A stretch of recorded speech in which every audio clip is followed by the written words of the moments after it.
Voltamos com o programa Ponto de Vista. Estou aqui com o Fernando Lira, diretor da Pódio Engenharia. Nós estamos falando sobre a situação da construção civil, de investimentos.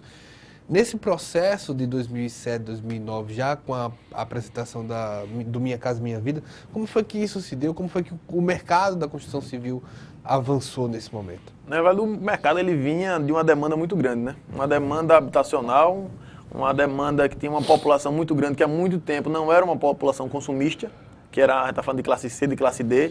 Então, assim, tinha uma demanda suprimida, que ainda tem, ainda não foi suprida essa demanda, principalmente no estado de Alagoas, apesar de ter muita casa sido feita aqui, muito Minha Casa Minha Vida, muito apartamento, mas ainda tem demanda para isso. Então, assim, foi um espetáculo para a construção civil, para a economia, esquecendo política, esquecendo subsídio do governo, esquecendo pontos econômicos, mas para a geração de emprego, para a construção civil, foi excepcional, até certo ponto. Até o ponto que começaram a ter inúmeras restrições, que iam ficando cada vez mais difícil assinar contratos com a Caixa, com o banco, o dinheiro ia encurtando, o subsídio ia encurtando. Então, muita empresa que dependia disso ficou arranhada, ficou sem saber para onde correr, ficou despreparada. Muita gente foi pega de surpresa, que investiu achando que Minha Casa Minha Vida ia durar 20, 30, 40 anos, e não era bem assim. Não era a ideia mesmo do governo, não era bem essa. Era só realmente fazer uma demanda para suprimir a demanda e depois já ir cessando devagarzinho.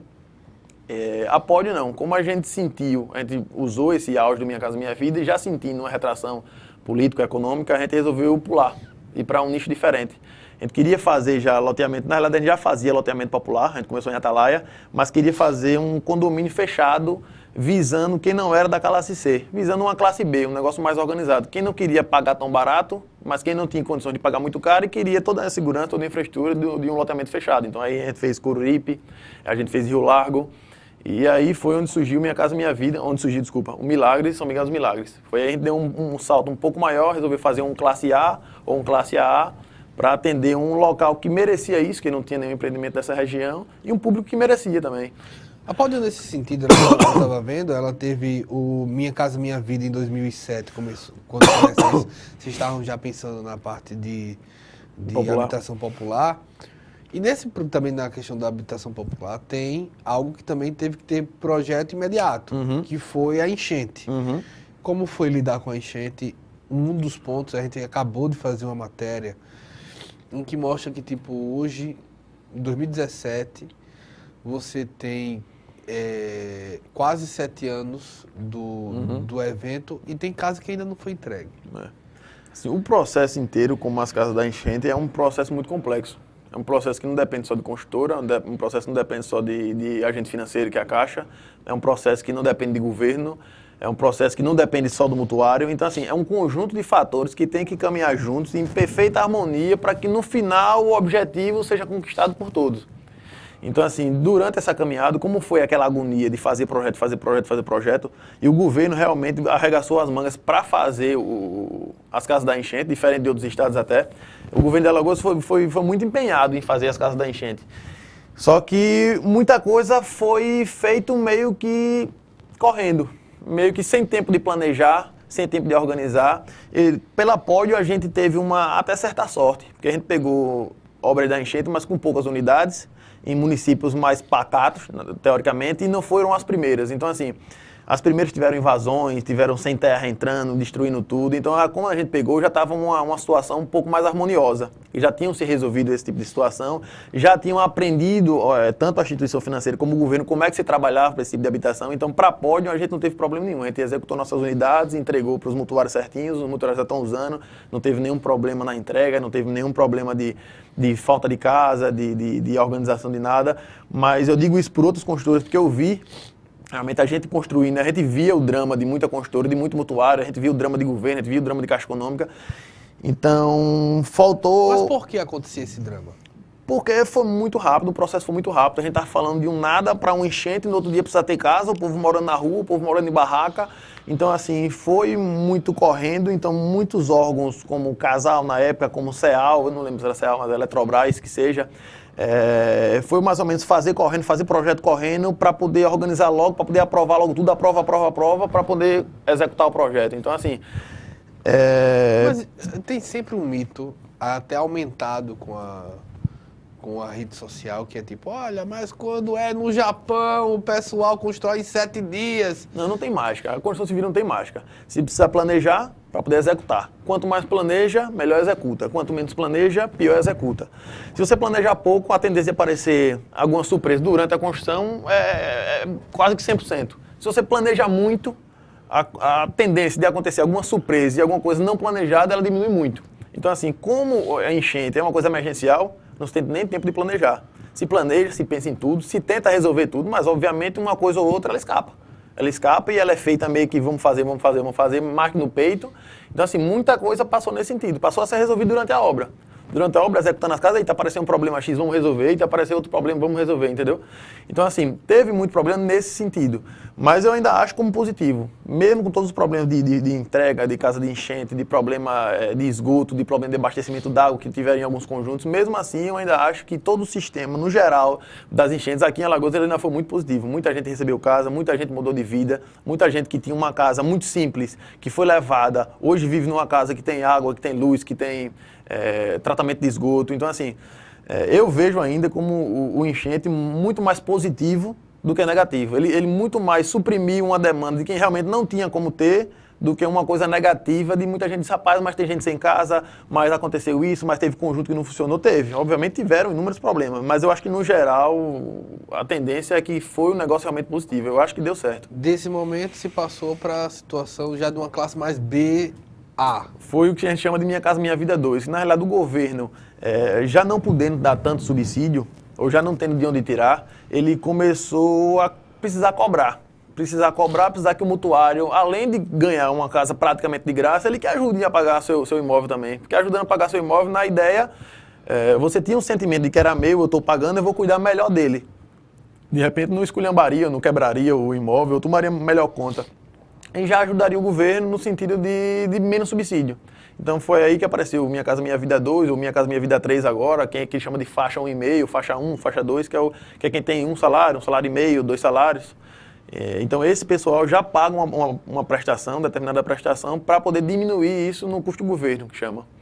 Então, assim, a tendência é que aconteça o Minha Casa Minha Vida 3, na verdade já está acontecendo Minha Casa Minha Vida 3, que obviamente não seja tantas unidades como foi Minha Casa Minha Vida 1, Minha Casa Minha Vida 2, mas eu acho o programa Minha Casa Minha Vida ainda é importante para o nosso país, ainda falando de geração de emprego, geração de renda, em mexer com a economia, ele ainda é muito importante, principalmente para a nossa região, nosso estado aqui, Alagoas, que é um estado pobre em relação à federação, é um estado muito pobre, é um estado que a economia daqui vive basicamente de comércio, um pouco de turismo, a monocultura da cana.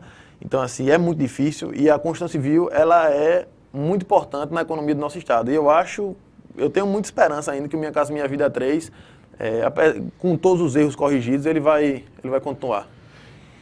Voltando um pouco para o Reserva Porangatu, ela tem um nome, creio que seja indígena. Qual o significado? Na realidade, o nome Reserva Porangatu veio de um mix. No começo, o Reserva Porangatu, ele era uma área de uso privado, do Eduardo, que é proprietário do Lopana, que a gente chama de Adinho. Ele usava aquilo como uma área de lazer dele, como um mix entre casa de praia, casa de campo. E na época ele fez eu não sei se ele se associou na realidade com o IPMA, que é o Instituto de Preservação de Mata Atlântica, e plantou mais de 10 mil mudas de Mata Atlântica lá. Então ficou como se fosse uma reserva florestal particular dele, que ele se sente muito honrado disso. E quando a gente fechou o negócio com ele, ele disse, eu fecho um negócio com vocês, se vocês me prometerem manter toda a minha plantação de muda de Mata Atlântica, não só vocês, mas quando fizer o empreendimento, que o empreendimento estiver pronto, que ali seja uma área de preservação permanente. Que mesmo o condomínio, depois de entregue, não possa destruir, nem possa quebrar, que fique aquilo como um bosque, mesmo que realmente eu plantei, eu quero que ali se desenvolva nesse sentido, que faça um condomínio fechado, mas seja um condomínio verde. Então foi aí onde surgiu o nome Reserva. E Porangatu, a região tem uma conotação indígena, então se no tupi significa belíssimo, ou muito belo. Então ficou Reserva Porangatu, ficou um nome exótico, mas que é um nome singular. Para um produto singular, é um nome singular, que não vai achar em outro produto, creio eu. São quantos lotes? Primeira etapa são 127 lotes, segunda etapa elas são 94 lotes. A gente dividiu justamente em 2 etapas para poder facilitar a comercialização e até a execução do empreendimento, não ficar uma coisa tão longa, uma coisa tão duradoura, um negócio tão comprido, com os prazos muito extensos. A gente resolveu dividir em 2 partes. Nossa ideia inicial era fazer o seguinte, vamos lançar a nossa primeira parte, 127 lotes, durante um ano a gente comercializa, Quando a gente atingir uma demanda mínima de 60% de vendas, a gente começa a executar a obra e depois da execução da obra, com 36 meses, a gente entrega a primeira etapa. Só que a ideia da gente era em 365 dias ou um ano vender 60%. A gente está falando de 25 dias, a gente vendeu 72% já do empreendimento, da primeira etapa. Então, assim, foi um sucesso absoluto, nem a gente da Pode esperava. Primeiro que a gente vinha saindo de uma crise ou de uma restrição financeira, então a gente não esperava como é que o mercado reagiria sobre isso. É um lugar ainda um pouco desconhecido do mercado imobiliário, é um produto diferente, mas em contraposto é um produto muito bom. É um produto espetacular, numa região espetacular. A gente oferece em relação a lazer, em relação a entretenimento, praticamente tudo no empreendimento. É um empreendimento perfeito na sua concepção, perfeito no valor do lote, perfeito na condição de pagamento do lote, e por isso foi um sucesso absoluto. Geralmente, quando se analisa um projeto, você leva em conta um fator principal, que é o desejo do cliente. Uhum. Desde do ao A. Para onde caminha o desejo dos clientes na questão da construção civil atualmente para o futuro? Rapaz, é complicado dizer isso, porque a gente está falando de um leque de inúmeras opções. Em relação a uma classe um pouco mais elevada, eu acho que a tendência é que se vá usando desse litoral norte e do litoral sul, saindo um pouco, se afastando um pouco desse conglomerado que ficou entre Maceió, Paripueira, Francês, Barra de São Miguel, porque já vai começar a ficar uma coisa muito populosa. Então a tendência é realmente que se vá migrando para São Miguel dos Milagres, vai se migrando para Coloripe, para a Praia do Sul, do litoral sul, para a Praia do litoral norte. Então a tendência é que se faça isso. Para quem quer um pouco mais de tranquilidade, quem quer um pouco mais de paz, quem prefere se deslocar um pouco mais, mas ter essa tranquilidade por perto, eu acho que a tendência é que seja essa. Em relação no mercado imobiliário, a gente, por mais que diga que houve uma retração, e houve de fato, mas a gente ainda vê dinheiro no mercado. A gente vê quem tem dinheiro, obviamente, com medo de investir, meio receoso, mas que ainda tem dinheiro no mercado. Que se tiver um produto bom, que se tiver um preço justo, vai ter sucesso, vai ter venda. Apartamentos em Maceió continuam sendo comercializados.